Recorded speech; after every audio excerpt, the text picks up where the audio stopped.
day gën a fës gën a sori moo ñu dal mais na Pape Thiaw et l'équipe xam ne maanaam des millions de Sénégalais approuvent ce qu'il a fait. Sénégalais yëpp. Et si c'était à refaire dañ koy wax ne kon na ko def. On salue son courage. gis nga Pape Thiaw budee boobu mu budee que je trouve comme une stratégie bu mu teg pour mettre la pression sur le Maroc. benn mais également pour galvaniser ses joueurs loolu mu mer noonu ba dem. ba nga xamante ne mooy dernière ligne droite bi moom moo tax xale yi bi ñu ñëwaatee ñu rayante. mais moom moo tax également beneen moom mooy la pression sur Brahim Diaz ba mu raté ce penalty boo xamante il a pas fait sciemment. parce que ñu ngi koy rafetal naan non da ngay gis parfois ñu naan non mais kan mooy team fóon bal bi toog jàkkaarloo góol bi dóor. provoqué ko suñu mel mi provoqué ko yaa ko provoqué. yaa wote VAR. yaa demandé aux supporters de se lever. nga ñëw fóon bal bi dóor bal bi ñu am un bon goal. muy Mendy mu téye ko après ñu naan xawma la ndax lan y a aucune justification aucun prétexte mooy ñaar il faut saluer déjà ni nga xam ne moom la liggéeyee muy Mendy et c'est pas la première fois durant toute la CAN il a arrêté beaucoup de balles et ça c'est important beaucoup de ballons yu mu arrêté c'est important beneen bi moom mooy njàmbarte déjà bu Pape Thiaw son courage il est courageux dama la sànq Pape Thiaw boo demee fa mu juddoo yaroo fa nga xam ne fii ku ragal dafa juddoo boo demee xool seen famille ñun bu Sénégal mësaan na football ba gagné entre 2002 ak li ci topp dañ daan jubilé ji ba buntu ko ñoom Pape Thiaw ñaari tali mooy jóge usine benn tali mu jaroon jóge parce dem ba benn tali comme foofu la ñu juddoo ñun benn tali dañuy dem ba ñaari tali pour salgal ko avec sa famille kon kooku da lay leer na fa mu yaroo diggante usine benn tali ñaari tali Grand Dakar xam nga ragal amu fa nañ waxante dëgg déjà son courage il l'a montré il était un bon joueur ñëw jiite équipe bi am expérience xam naar yi d'habitude c'est pas la première fois que le Sénégal di dem en compétition ak ñi nga xamante ne mooy soit le Maroc l'Égypte wala Algérie mais seetlu le plus souvent bu ñu demee ak ñoom li ci ëpp dañuy sàcc beneen bi arbitre bi dañ koy corrompre soo moytuwul une troisième fois mooy dañuy wane benn indiscipline sur le terrain mais kooku nag boo demee ba nga xam ne yaa ngi ci càppaandaw li mu leer la ne tu fais partie la meilleure équipe de cette compétition nga xam li nga def ci say joueurs benn nit bëgg a ñëw rek ñu bëgg a jël sa victoire bëgg ko jël noonu ca xajamal ko mais il va mais da nga ci teg sa bakkan c'est ce qu'il a fait c'est ce qu'il a fait donc ceux qui sont là à le dénigrer le Sénégal leur dire que ñun nous sommes derrière notre sélectionneur national et nous le soutenons et nous sommes à 100% d'accord avec ce qu'il a fait. Et puis tu vois le que la FIFA que la CAF ñu xam loolu et dans cette affaire là Mansour da ngay sentir que même les journalistes français certains boo seetloo ci seen yenn commentaires yi ñoom également dañuy bëgg ñu sanctionner le Sénégal xam nga lu tax la France est dans toutes les sauces ñoom ñi ngi xalaat également le Sénégal suñu mondial bi nga xam ne dañuy dem ak ñoom te dañuy jàkkaarloo ak ñoom pour déstabiliser pour que Sénégal parce que li ñu naan bonne guerre lañ ko bëgg a def mais ça ne passera pas mooy Sénégal moom gagné na li nga xam ne mooy coupe bi et elle l'a gagné dignement mooy ils étaient 11 joueurs sur le terrain ils ont mouillé le maillot dans le football ils ont mouillé le maillot ils ont été disciplinés c'est-à-dire que ñu yaru la ñu am teggin nañ et durant toute la compétition vous pouvez le voir maintenant c'est pas aujourd'hui mooy njiitu CAF moom mooy ñëw pour di jël ay leçons de morale di ko jox Sénégal wala muy ñëw pour dénoncer je pense que les Sénégalais doivent se lever comme un seul homme parce que Sénégal lu mu sa réussir rek ànd noo moo ko réussir loo gis nga à la veille de la compétition à la veille de la finale soo seetloo la ferveur soo seetloo dans les quartiers parce que da nga doon sentir ne sax les compétitions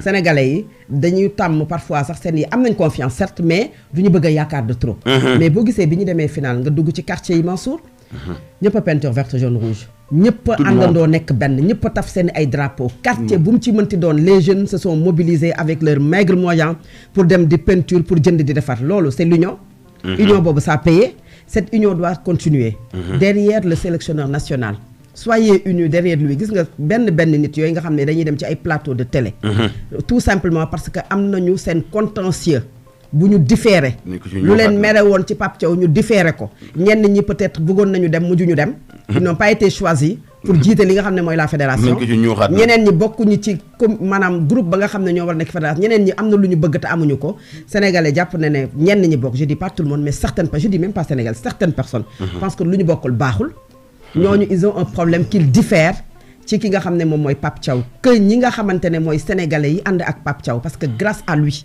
on a remporté aujourd'hui ce sacre continental pour la deuxième fois. Grâce à Sadio Mané quand je salue sa retenue équipe mënul ñàkk loolu. kii dafay am un tempérament un sang chaud parce que de par son éducation de par fu mu jaar maa ngi koy rappeler sànq. de par li mu dund par institut këree dafay dal.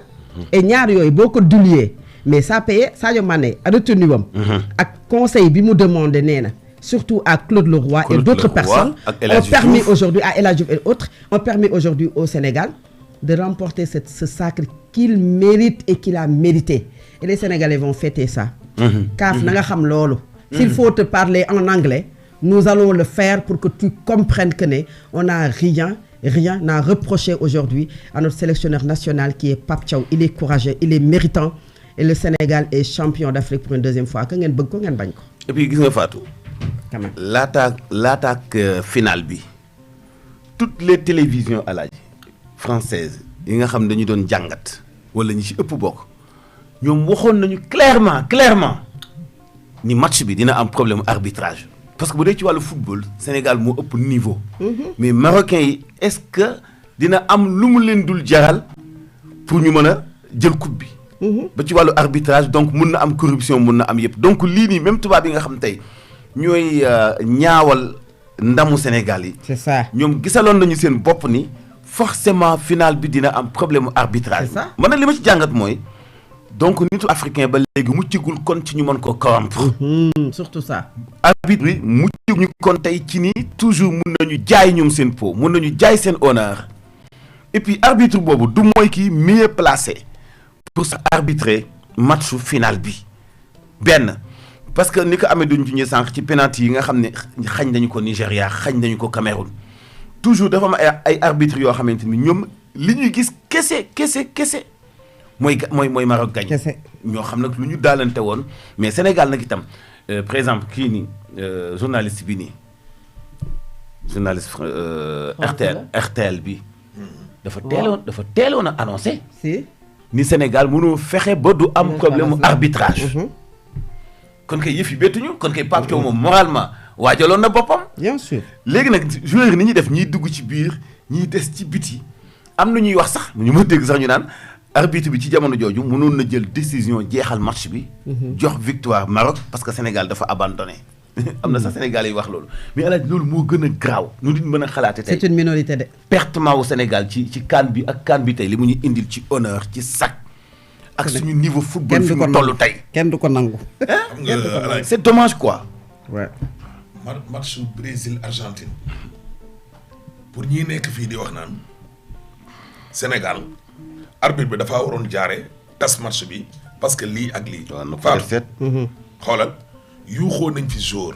di ko traité de singe. waaw Côte d'Ivoire gi. xoolal entraîneur ba jour yaag yëpp def solidarité. ne nañ leen arrêté. mais pas plus tard que barkaati taati Dembo Ndiaye. alaaji yëral match bi gis nga lii Argentine ak Brésil. Messi moo jiital nii gàngoor gi xoolal. ne leen génne leen. mi ngi nii. ah oui tu as vu. waay génne leen. xaaral rek. waay. versaire ya. ñoom yemuñ ca sax xaw nañoo laal bis ba. ñoom dañ doon dem. gis nga. kan moo aj Argentine. kenn. kan moo mës a dégg ñu ne Messi dafa jiital gàngooram nga ñu génn ñu dem. ñu suspendre leen. ñaata match.